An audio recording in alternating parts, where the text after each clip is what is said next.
ચલો ને આપો ને મને.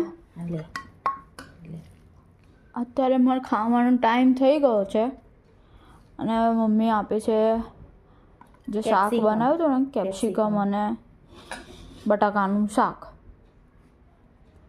હા, પરોઠા અને સેલેડ.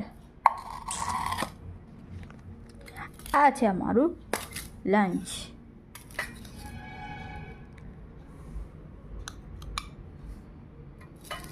કાકડી અને ટામેટાનું કચુંબર બનાવ્યું છે મમ્મીએ.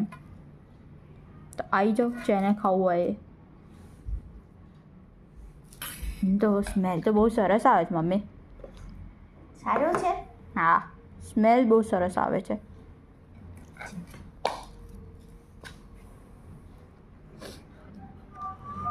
તો આવી જાઓ ખાવા અમારી સાથે.